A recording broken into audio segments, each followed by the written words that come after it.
Hey guys, so car was overheating, couldn't figure out what the problem was.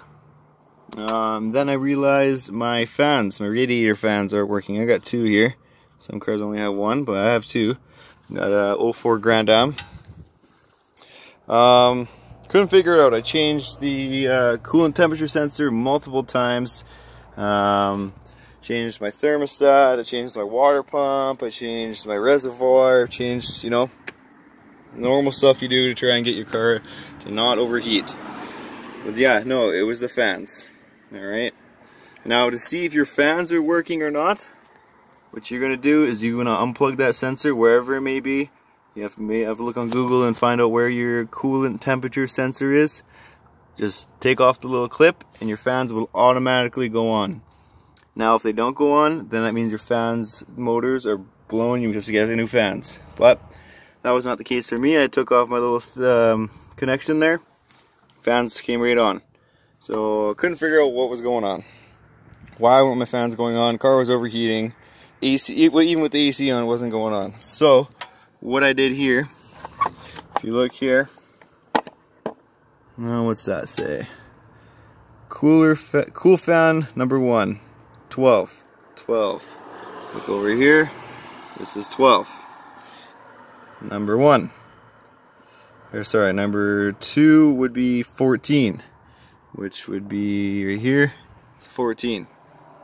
So what I did is you just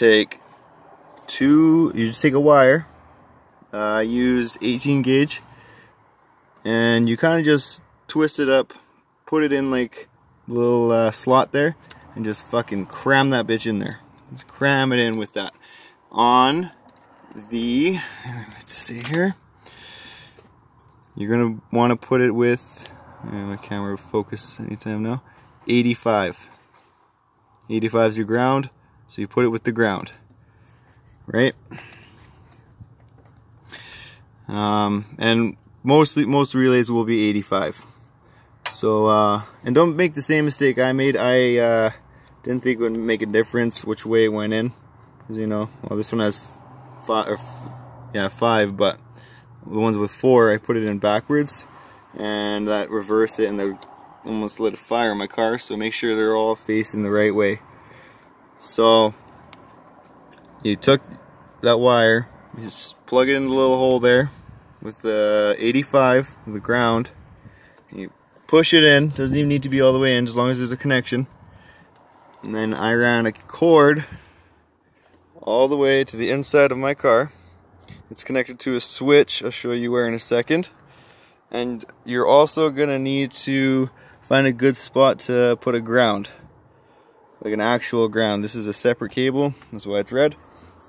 And you run it to the same spot, a 2-prong switch. It's a little switch, I'll show you here. Show you what I got. There she is. There's the switch. There's the wire. You can see the ground. This is the one going to the relay. And watch this shit. Car isn't even on. You can hear it. Both fans are running. Okay? Now, when I first did it, only one fan was running. Well, that's because the switch was only going to the cool fan number 1. So, to connect it to the other cool fan number 2, which is 14 and, what's that?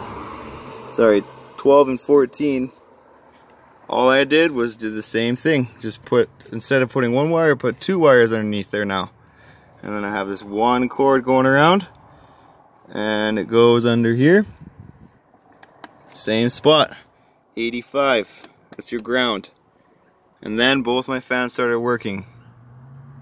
So if you've tried everything, if you can't get your radiator fans to work, I spent hours and hours and hours looking online, man, and I couldn't find a thing.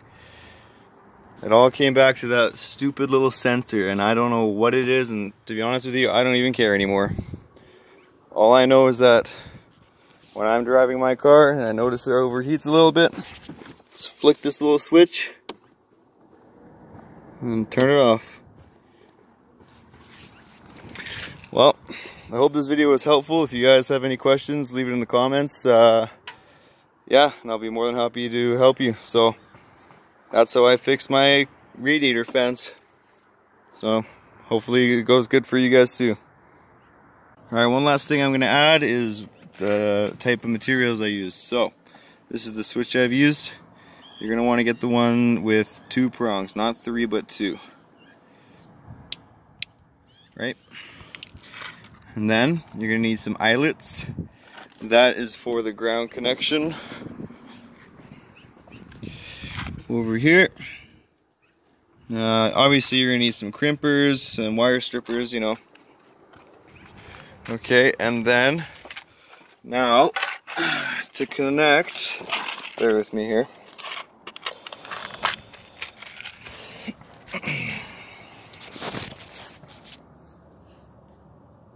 Now, to connect the wires to the switch, you're going to need one of these guys.